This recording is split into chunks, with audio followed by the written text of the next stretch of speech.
This lecture is for BCA Semester 3 students. Subject Business Communication 3. Course code FC302. Unit 4 Interview by Subject Faculty Kevin Parekh. આપણા આ યુનિટનો છેલ્લો lecture છે. યુનિટના important questions આપણને ખ્યાલ છે કયા કયા છે. Methods of interview is the important question. Style of interview important question અને types of interview important question. તો આ ત્રણ ક્વેશ્ચન એક્ઝામના પોઈન્ટ ઓફ વ્યૂથી ઇમ્પોર્ટન્ટ છે.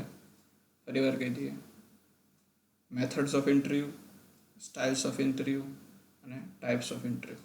બીજા બે સબસ્ટિટ્યૂટ ક્વેશ્ચન છે એ છે success tips for the interview અને ગાઈડલાઇન્સ ફોર ધ ઇન્ટરવ્યૂ. આપણે પ્રીવિયસ લેક્ચરમાં આની પહેલાંના લેક્ચરમાં success tips for the interview share કરેલી છે. આ હતી success tips for the candidate during an interview. અને આજના લેક્ચરમાં આપણે કવર કરીશું ગાઈડલાઇન્સ ફોર ધ ઇન્ટરવ્યૂ. આ યુનિટનો આ લાસ્ટ લેક્ચર છે. આ યુનિટ પછી આપણે આપણા સિલેબસના લાસ્ટ યુનિટ તરફ જઈશું. દરેક યુનિટમાં તમને ઇમ્પોર્ટન્ટ ક્વેશ્ચન્સ લેક્ચર દરમિયાન કીધેલા છે. એક 10 માર્કનો ક્વેશ્ચન છે ઇમ્પોર્ટન્ટ ક્વેશ્ચનમાં દરેક યુનિટમાં, અને 2 5 માર્કના ક્વેશ્ચન છે. ફરીવાર રિપીટ કરું, ઇમ્પોર્ટન્ટ ક્વેશ્ચનની અંદર દરેક યુનિટમાં એક 10 માર્ક્સ ક્વેશ્ચન છે, એક 10 માર્કનો ક્વેશ્ચન છે અને 2 5 માર્કના ક્વેશ્ચન છે. બીજું, જે ડેફિનેશન્સ છે દરેક યુનિટમાં એ 1 માર્ક ક્વેશ્ચન્સ તરીકે આપણા એક્ઝામમાં આવશે. ડેફિનેશન સિવાય અમુક જે શોર્ટ ક્વેશ્ચન છે જે 2 થી 3 લાઇનમાં આન્સર આપી શકાય, તો એ ટાઈપના ક્વેશ્ચન્સ આપણે 1 માર્ક ક્વેશ્ચન તરીકે તમને એક્ઝામમાં પૂછશું. ટોટલ આપણે 50 માર્કનો પેપર છે, જેમાં 4 યુનિટનું વેઇટેજ, પહેલાં 2 યુનિટનું 13 માર્કનું અને બીજા 2 યુનિટનું 12 માર્કનું વેઇટેજ, એવી રીતે કુલ 50 માર્કનો આપણો પેપર છે. અત્યારની ગણતરી પ્રમાણે, અત્યારના સંજોગોને જોતા, આપણો જે યુનિવર્સિટીની એક્ઝામ છે એ તમારી એફસી સબ્જેક્ટની પણ ઓફલાઈન જ હશે કોલેજની અંદર, જ્યાં તમે 2 કલાકનો પેપર હોય જેમ ગઈ વખતે હતો એ જ રીતે. અને એ 2 કલાકમાં તમારે 50 માર્ક્સનો ક્વેશ્ચન એટેન્ડ કરવાનો છે. એ 50 માર્ક્સમાં 4 યુનિટ છે અને એ 50 માર્ક્સની અંદર લોંગ ક્વેશ્ચન છે. એ લોંગ ક્વેશ્ચન છે જે 5 અથવા 10 માર્કના, એ 50માંથી 40 માર્કના છે. અને શોર્ટ ક્વેશ્ચન છે એ 50માંથી 10 માર્કના છે. 4 યુનિટના થઈને આપણે આજના ટોપિક તરફ છીએ, guidelines for the interview. Be prepared for the interview. Candidate has to face an interviewer or board of interviewers. He must therefore be very clear about the purpose of the event. Mentally કેન્ડિડેટની પ્રિપરેશનની વાત કરે છે કે જ્યારે interview રૂમમાં જાય ત્યારે ઘણા બધા ઇન્ટરવ્યુઅર્સ અથવા તો બોર્ડ ઓફ ઇન્ટરવ્યુઅર્સ અથવા તો પેનલ ઓફ ઇન્ટરવ્યુઅર્સ, 4 થી 5 જણા ઇન્ટરવ્યૂ માટે એની સામે બેઠા હશે. તો એને મેન્ટલી કઈ પ્રિપરેશન રાખવાની હોય એ એક પછી એક આપણે જોતા જઈએ. If it is going to be a job interview, he has to be well prepared for questions on his area of interest, his present position, the position he has applied for, the nature of the organization, its history, its current activities. His knowledge on all such questions will impress the interviewers. હવે આ question detail છે. Interest હોવો જોઈએ, area of interest એટલે તમને interest શેમાં છે? App બનાવવામાં, વેબસાઇટ બનાવવામાં, ડેસ્કટોપ એપ્લિકેશન બનાવવામાં, ગેમ બનાવવામાં, ગ્રાફિક્સ બનાવવામાં, ડિઝાઇન કરવામાં, ડેવલપ કરવામાં, ફોટોશોપ કરવામાં, કે એસઈઓ સર્ચ એન્જિન ઓપ્ટિમાઇઝેશન કરી. તમારો પર્સનલ ઇન્ટરેસ્ટ શેમાં છે તમને એમાં ખ્યાલ હોવો જોઈએ. પ્રેઝન્ટ પોઝિશન, અત્યારે જોબ કરો છો, રિસન્ટ જોબ, તો કઈ પોઝિશન ઉપર ડેવલપમેન્ટ કરો છો? સિનિયર ડેવલપર છો, જુનિયર ડેવલપર છો, ટીમ લીડર છો, શું વર્ક કરેલું છે? કઈ પોઝિશન ઉપર તમે લેટેસ્ટ વર્ક કરેલું છે? The position is applied for, શેના માટે અપ્લાય, કઈ પોઝિશન માટે અપ્લાય કરેલું છે? સ્ટાર્ટિંગમાં જુનિયર ડેવલપર હોય. The nature of the organization, જે ઓર્ગેનાઇઝેશન છે એનું નેચર શું છે? નેચર એટલે 2 નેચર હોય જનરલી ઓર્ગેનાઇઝેશનમાં.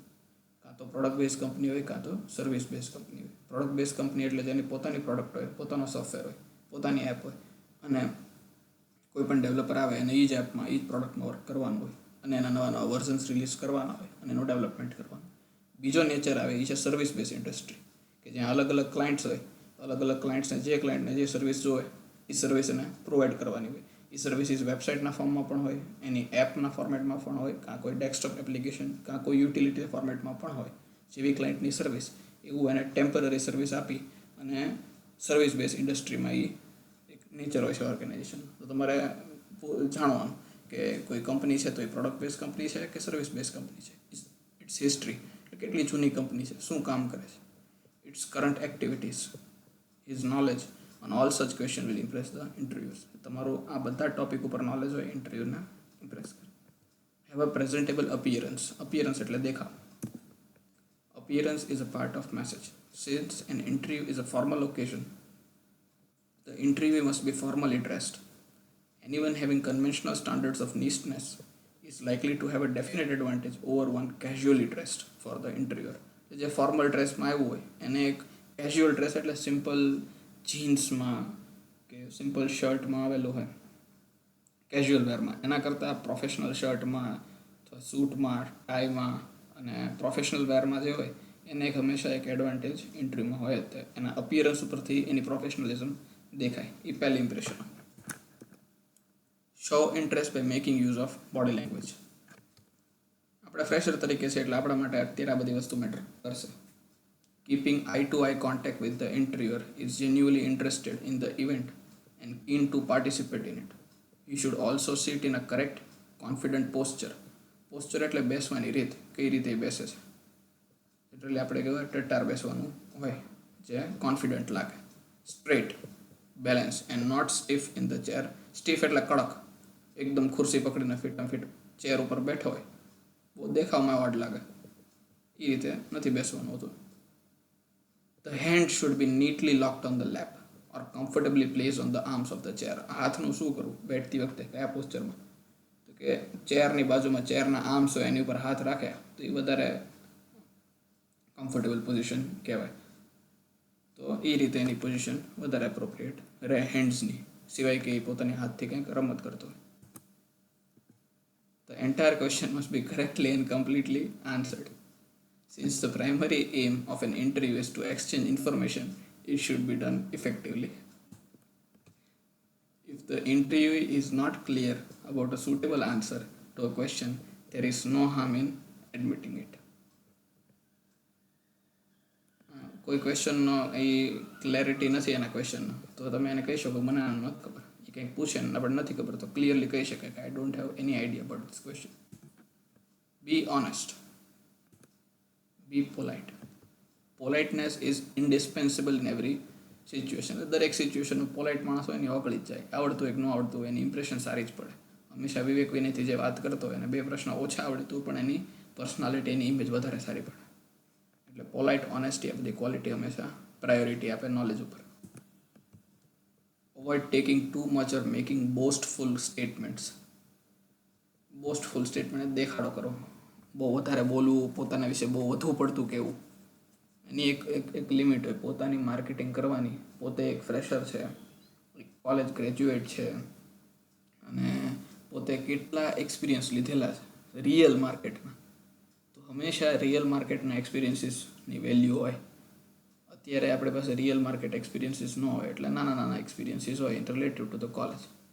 તો એઝ અ કોલેજ ગ્રેજ્યુએટ જ આપણે આપણી જાતને એક એ જ રીતની ઇમેજ ત્યાં પોર્ટ્રે કરવાની હોય. સિવાય કે પોતાની જાતને બહુ એક્સ્ટ્રાઓર્ડિનરી ત્યાં ડિસ્પ્લે કરવા કરતાં આપણે જે છીએ જેમ છે એમ આપણે જે નેચરલ લાઈફમાં, રિયલ લાઈફમાં જે આપણું નોલેજ છે, જે આપણે રિયાલિટી છે જેમ છે એમ જ ત્યાં એક્સપ્રેસ કરવી. બહુ વધારે કહેવાથી પણ લોસ જાય. The interviewer is intelligent enough to find out the interviewer's intelligence and suitability for the job. સામેવાળી વ્યક્તિ ઇન્ટેલિજન્ટ જ હોય એટલે જ આપણો ઇન્ટરવ્યૂ લેતો હોય. Avoid criticism of the previous employer or anybody else. Negative statements are looked down upon. જો એ સારી પ્રોફેશનલ જગ્યા હોય ત્યાં તમે ગમે તે જગ્યાનું નેગેટિવ બોલો એટલે ત્યાં તમારા વેલ્યુ તમારી કરી નાખે. તમારી કોલેજ વિશે પણ બે નેગેટિવ સ્ટેટમેન્ટ્સ આપે ને જોવા જાય કે તમે તમારું ત્યાં નેગેટિવ બોલો છો કે પોઝિટિવ બોલો છો. એટલે એના ઉપરથી એ ખ્યાલ આવે કે એ વ્યક્તિ જે જગ્યાએથી નોલેજ લીધું છે, પછી તમારા ઘર વિશે પૂછે, તમારી સ્કૂલ વિશે પૂછે કે જ્યાંથી આ પસાર થઈને આવ્યો છે આ બધી જગ્યાનું નેગેટિવ જ બોલે છે તો કાલે આપણું નેગેટિવ જ બોલશે. એ એનું એક પર્સનાલિટી એમાં દેખાય. એટલે એ ટેસ્ટ કરે કે આ વ્યક્તિ બાય નેચર પોઝિટિવ છે કે નેગેટિવ છે. એટલે હંમેશા કોઈ પણ જગ્યાનો કાંઈ પણ એક્સપિરિયન્સ હોય એ નેગેટિવ એક્સપિરિયન્સને બાદ કરીને પોઝિટિવ એક્સપિરિયન્સ તરફ જ ફોકસ રાખવો. એ કોઈ પણ જગ્યાનો એક્સપિરિયન્સ હોય કે કોઈ પણ વ્યક્તિનો એક્સપિરિયન્સ હોય, એમાં બે પાર્ટ હોય, પોઝિટિવ હોય નેગેટિવ હોય. આપણે આપણો ફોકસ પોઝિટિવ તરફ રાખવો. Do not forget to thank the interviewers for having spared time for you. તમારા માટે જે સમય ફાળવ્યો છે એના બદલ એને થેન્ક યુ કહેવું જ્યારે આપણે ઇન્ટરવ્યૂ પતે ત્યારે. Granting an interview is indeed a favour. Do not hesitate. Hesitate એટલે અચકાવું નહીં. To ask questions. To seek clarification. Seek clarification એટલે ક્લેરિટી માંગવી, પૂછવી એની પાસે. Regarding the company profile, service condition etcetera. It will not only satisfy your curiosity but also give the interviewer an idea of your confidence and interest in the organization. તમે એના organisation વિશે બે પ્રશ્ન પૂછો તો એને ખબર પડે કે તમને આ કંપનીમાં ઓફિસમાં જેન્યુઇન ઇન્ટરેસ્ટ છે. એટલે તમે એના કંપની વિશે પ્રશ્ન પૂછી શકો કે સર તમારી કંપની શું કામ કરે છે, તમારી કંપની કઈ કઈ ટેકનોલોજીસમાં કામ કરે છે, કઈ ટાઈપના પ્રોજેક્ટ્સ ત્યાં આવે છે. એટલે આવું 2-3 ક્વેશ્ચન્સ તમે નેચરલી પૂછો તો ત્યાં તમને કંપની પ્રત્યેનો જે ઇન્ટરેસ્ટ છે એ એને ખ્યાલ આવે. અને બીજી તમારે જે ક્લેરિટી જોતી હોય કંપની અંગે તમારા માટે એ પણ તમે ત્યાં પૂછી શકો. એ કેસ ટુ કેસ વેરી થાય. A successful interview is one in which both the parties, the interviewer and the interviewee, interviewer એટલે જે ઇન્ટરવ્યૂ લેતો હોય, ઇન્ટરવ્યૂ એટલે આપણે જે ઇન્ટરવ્યૂ આપતા હોય, actively participate.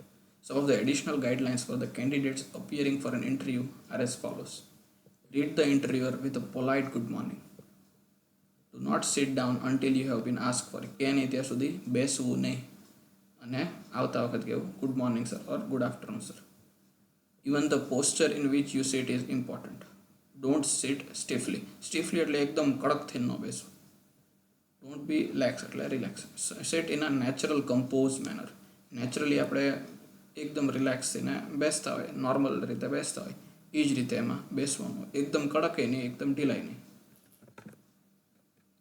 Where the interviewer starts conversation, pay attention to what he says.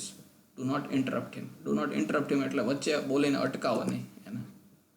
એ જે બોલે પહેલાં અમને પૂરું કરી લેવા દેવું. આપણે ત્યાં મેક્સિમમ 70-80% સાંભળવાનું છે, 20% જ આપણે રિસ્પોન્ડ કરવાનું છે. જ્યારે આપણો ટાઈમ આવે, respond to him only at the appropriate time. એ જ્યારે પોતાનું બોલવાનું અટકાવે અને આપણી સામું જોવે ત્યારે જ આપણે બોલવાનું છે. વચ્ચે આપણે ક્વેશ્ચન્સને આપણે એમને અટકાવવાના નથી. આપણે ક્લેરિટી જોતી હોય તો પણ એમનું બોલવાનું પતે પછી જ આપણે એને જવાબ દેવાનો હોય. Give very relevant answer. Relevant એટલે જે પૂછે એનો જવાબ આપવાનો to his question. Do not ramble long or interviewer will look bored. બહુ લાંબા આન્સર ન આપવા. કંઈ પણ ડિસ્ક્રિપ્ટિવ ક્વેશ્ચન પૂછે તો એને ગોળ ફેરવીને લાંબા આન્સર ન આપવા, એનાથી બોર થઈ જશે.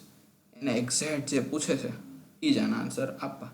કંઈ ક્વેશ્ચન પૂછે છે ફોર એક્ઝામ્પલ રિઝલ્ટ કેમ એટલું સારું નથી તો આપણે જેન્યુઇન આન્સર અપાય કે પ્રિપરેશન એટલી ઓછી હતી. પણ બહુ લાંબા આન્સર આપવા જઈએ એક્ઝામ્પલ ગોળ ફેરવીને કે આ કારણ હતું, ઓલું બન્યું હતું, આમ હતું, તેમ હતું, તો એ ત્યાં બોર થઈ જાય કે આ બાના બતાવે છે. તો બહુ જે પોઈન્ટ ટુ પોઈન્ટ જે પૂછે આપણે એના એ જ આન્સર આપવાનો. કોઈ સબ્જેક્ટમાં ઓછા માર્ક્સ આવ્યા એ સબ્જેક્ટનું પૂછે તો કહેવાનું કે આ સબ્જેક્ટમાં ડિફિકલ્ટી હતી, આ સબ્જેક્ટ મારો વીક છે એટલે એમાં ઓછા માર્ક્સ હતા. Natural, genuine, honest answer are always welcome. Do not be too abrupt or you will appear be rude. બહુ એબ્રપ્ટ એટલે આન્સર દેવાની એક રીત હોય. ફોર એક્ઝામ્પલ પ્રેક્ટિકલમાં ઓછા માર્ક્સ છે લાસ્ટ સેમમાં તો એને જેન્યુઇન કહી શકાય કે પ્રિપરેશન ઓછી હતી પ્રેક્ટિકલની. પ્રેક્ટિસ ઓછી થઈ હતી. સબ્જેક્ટ મારા ફેવરેટ છે, પ્રેક્ટિસ ઓછી થઈ હતી એટલે 70 માર્ક્સ છે, 60 માર્ક્સ છે આઉટ ઓફ 100. પણ મને થોડી પ્રિપરેશન વધારે કરી હોત તો I would have scored 90 on 100. તો આવા આન્સર આપી શકાય. પછી ટુ એબ્રપ્ટ એટલે ટૂંકા, નહોતું આવડતું એટલે નહોતા દીધા, એને કહેવાય એબ્રપ્ટ આન્સર. ટૂંકા અને તોછડા આન્સર.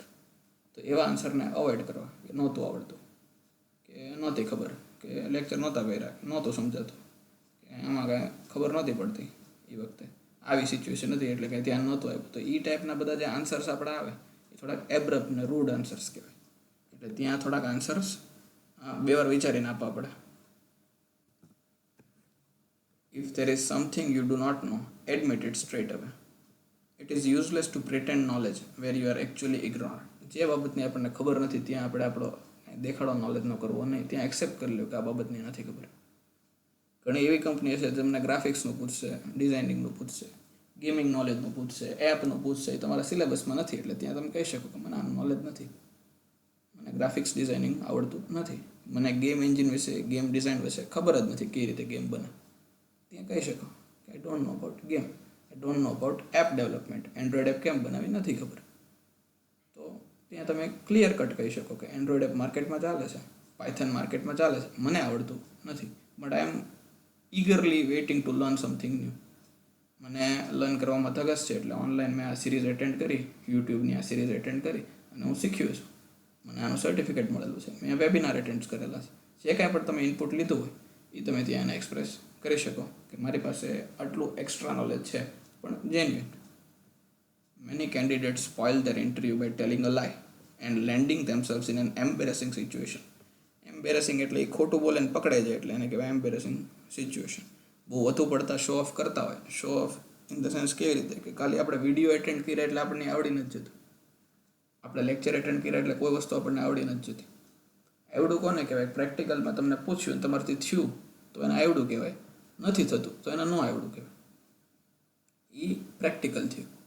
તો એ ઇન્ટરવ્યુઅર પૂછતો હોય હંમેશા એક પ્રેક્ટિકલ એક્સપેક્ટેશન્સથી પૂછતો હોય કે તમને આ વર્ક આપીએ, તમને આ પ્રોજેક્ટ આપવાના છે, તમને આ ટેકનોલોજીમાં ત્યાં ફિટ કરવાના છે, તમને આ વર્ક આપશે, તમારાથી થશે કે નહીં થાય. તો હવે એ વર્ક થશે એનો મતલબ કે તમે એમાં એક્સપિરિયન્સથી તમે એમાં વર્ક કરેલું છે, તમે એમાં એક્સપિરિયન્સ કરેલો છે અને તમને એ કામ આપે તમારાથી થશે. નહીં કે તમને એ સબ્જેક્ટ કે એ ટોપિકનું થિયરેટિકલ નોલેજ છે, તમને એ સબ્જેક્ટ વિશે ડેફિનેશન્સ ખબર છે, એની વિશે થિયરીઝ ખબર છે, એનો ઇતિહાસ ખબર છે, એ બધું મેટર નથી કરતું. જ્યાં પ્રેક્ટિકલ વર્ક આપે ને પ્રેક્ટિકલ વર્ક તમારાથી થાય કાં તો ન થાય, એ વધારે મેટર કરતું હોય છે. B positive in your attitude. તમારા એટીટ્યૂડમાં હંમેશા પોઝિટિવિટી રાખો કે કાંઈ વસ્તુ નથી આવડતી but we are very positive in learning new things. Express your enthusiasm. Enthusiasm એટલે તમારો ઉત્સાહ for the job and the company. એ જોબ માટે, એ જોબ મેળવવા માટે તમારો ઉત્સાહ એને દેખાડો, તમારો ઉત્સાહ, ઉમંગ ત્યાં એને દેખાડો, તમારો જોશ એને ત્યાં દેખાડો કે આ જોબ માટે તમારો ઉત્સાહ છે, કંઈક નવું શીખવા માટે તમે ઉત્સાહિત છો. If you give the impression that you are not really interested, તમે એવી કંઈક એને ઇમ્પ્રેશન દેખાડો તમને કાંઈ રસ નથી, જોબ આપે છે, કામ આપે છે ને કામ કર્યું ને પૂરું કર્યું ને ગયા, તમને બહુ રસ નથી, કામ કરવા ખાતર કરો છો, તો સામેવાળો એ જ જવાબ આપશે. You will discover that your employer is also not interested. એને રસ પછી તમારામાં નહીં હોય. Do not keep shifting your seat. Do not bite or chew your fingernail. Do not smoothen your hair. આ બધું ત્યાં ઇન્ટરવ્યૂ ટાઈમે ન કરવું. નખ ચાવવા, વાળ હરખા કરવા, ખુરશીમાં આમથી આગા પાછા થવું. ઘણી વાર એવું હોય ફ્રી બેઠા હોય એટલે આપણે બેસવાની જગ્યા પણ આપણને કરવા કાંઈક ન મળે એટલે આપણે આમથી આમ ખુરશી ચેર કરીએ કે નખ ચાવીએ કે નળ કરીએ કે પેનથી રમીએ કે કાંઈક વસ્તુ હોય, કાંઈક ઓબ્જેક્ટથી આપણે રમીએ. નહીં કે નોર્મલી એક જગ્યાએ શાંતિથી બેસીને બધી વસ્તુ ઓબ્ઝર્વ કરીએ કે ત્યાં કેમ કઈ વસ્તુ શું ચાલે છે, કેમ ચાલે છે. એક ઓબ્ઝર્વેશનની પણ એક રીત હોય કે ક્યાં કેટલો વેઇટિંગ ટાઈમ હોય છે, બધી વસ્તુ ઓબ્ઝર્વ આપણે કરવાની હોય છે. ઇનફેક્ટ જેનું ઇન્ટરવ્યૂ પતી ગયું છે એને આપણે 2 ક્વેશ્ચન પૂછી શકીએ કે કેવી રીતનું અંદર એન્વાયરમેન્ટ હતું, શું નહીં. 2 ક્વેશ્ચન કહે આપણને, તો that is advantages. Do not play with the paper weight or pin cushion on the table. આ જે વેઇટિંગ ટાઈમ છે ત્યાં આપણને કહે છે કે વેઇટિંગ ટાઈમમાં આ બધી પ્રવૃત્તિઓ ન કરવી. All these are signs of nervousness and the nervousness is your biggest enemy during an interview. આ સાયકોલોજી છે કે આપણે જે વસ્તુ જોયેલી નથી એને આપણને ખબર નથી એટલે આપણને ડર લાગે કે ત્યાં શું હોય, શું નહીં, કંપની શું હોય, જોબ શું હોય, પ્રોજેક્ટ શું હોય, આપણે બ્લેન્ક છીએ. એટલે બાય નેચર આપણે હ્યુમન નેચરમાં હોય જ કે જે વસ્તુમાં એ બ્લેન્ક છે, જેને એની ઇમેજિનેશનમાં જ નથી, જે વસ્તુ એની ઇમેજિનેશનમાં નથી, જે વસ્તુની એને રિયાલિટીમાં ખબર નથી, એ ખબર નથી એટલે ત્યાંથી એ ડરે છે કે આવું થશે તો, તેવું થશે તો. એ બધી ઇમેજિનેશન કરીને દરેક એક હ્યુમન નેચર ડરતો હોય, એ ખોટી ઇમેજિનેશન ડેવલપ ઊભી કરીને, અને એ ડરના કારણે નર્વસનેસ ઊભી થાય. અને એ નર્વસનેસ એના જે પોસ્ચર હોય, બેસવાનો પોસ્ચર, હાથની સ્ટાઇલ, બેસવાની સ્ટાઇલ, વિચારવાની સ્ટાઇલમાં નર્વસનેસ દેખાય આવે. અને કોન્ફિડન્ટ વ્યક્તિ હોય એ નર્વસ ન હોય. કોન્ફિડન્ટ વ્યક્તિ હોય અને પોતાની જાત ઉપર, પોતાની સ્કિલ ઉપર, પોતાના નેચર ઉપર, પોતાની ઉપર કોન્ફિડન્સ હોય અને બહુ નોર્મલ બિહેવિયર હોય, નહીં કે નર્વસ બિહેવિયર હોય. તો that is the difference. You will gradually learn. When you are asked questions about your previous job, be frank but avoid criticism of your former employees or colleagues. Again, same point. તમને કાંઈ પણ પ્રશ્ન પૂછાય છે, previous job તમે કરેલી હોય, તમે એક્સપિરિયન્સ ડેવલપર તરીકે હો, કોઈ પણ જગ્યાએ આગળની જગ્યાનું ક્રિટિસિઝમ માન્ય નથી હોતું. ખાસ કરીને કોઈ પણ વ્યક્તિ તમે જ્યારે ક્રિટિસિઝમ કરો છો તો તમારી એક નેગેટિવ ઇમેજ દરેકના માઇન્ડમાં પડે છે.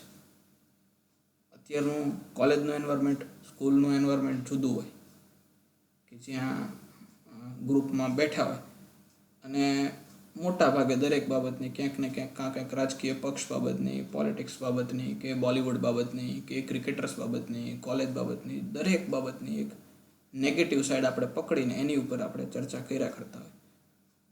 આપણને એ નેગેટિવ ફેસ જ વધારે દેખાય, આપણે જોવો જોઈએ, એટલે એમાં વાત કરવાની, ચર્ચા કરવાની આપણને મજા આવે. તો એ આગળ કન્ટિન્યુ થાય કે આપણે દરેક જગ્યા હોય તો એનો નેગેટિવ આસ્પેક્ટ્સ હોય અને એની ચર્ચા કરીએ, એનું ડિસ્કશન કરીએ. તો ત્યાં આપણે એ ભૂલ નથી કરવાની. If your interviewer has not talked about the job, do not be afraid to ask questions yourself. Full knowledge of the job will help you to decide whether you ought to accept it or not. તમે પ્રશ્ન તમારા પૂછી શકો. When the interview is over, don't forget to thank the interviewer. You may even tactfully ask when the result will be declared to you. તમે પૂછી શકો કે sir આનું રિઝલ્ટ ક્યારે આવશે, એવું નેચરલી પૂછી શકો કે મારે બીજે અપ્લાય કરવાનું છે, આવી રીતના મેં બીજે અપ્લાય કરેલું છે, મારે XYZ કન્ડિશન્સ છે, તો મને હું જાણી શકું કે મારું રિઝલ્ટ ક્યારે આવશે, મારે બહાર ગામ જવાનું છે કે કોઈ પણ રીઝનથી. If the job is offered to you, you may accept it immediately or ask for the time to think over it. આ તમે કરી શકો. તમને જોબ મળે એટલે તમે 2 દિવસ માંગી શકો તમારા રિપ્લાય માટે, કે 1 વીક માંગી શકો, ડિપેન્ડિંગ ઓન યોર સર્કમસ્ટાન્સીસ. તમારી પરિસ્થિતિના અનુસંધાને તમને જોબ મળે પછી તમારે સ્વીકાર કરીશ કે નહીં, એના માટે પણ તમારે થોડોક સમય હોય છે. આપણે અહીંયા આપણો આ લેક્ચર એન્ડ કરીએ અને આ યુનિટ પણ એન્ડ કરીએ છીએ. આપણા સિલેબસમાં હવે જે પહેલું યુનિટ છે, સૌથી પહેલું યુનિટ, એક જ યુનિટ આપણે બાકી છે. બાકીના જે 3 યુનિટ છે, જે લિસનિંગ કોમ્યુનિકેશનનું પહેલું યુનિટ હતું, પછી ગ્રુપ કોમ્યુનિકેશનનું યુનિટ હતું, અને આ ઇન્ટરવ્યૂનું યુનિટ હતું. આ 3 યુનિટ આપણે અહીંયા પૂરા કરીએ છીએ અને આપણા સિલેબસનું લાસ્ટ યુનિટ છે. આપણે નેક્સ્ટ લેક્ચર શરૂ કરશું. અત્યારે આપણે આ લેક્ચરને અહીંયા એન્ડ કરીએ છીએ.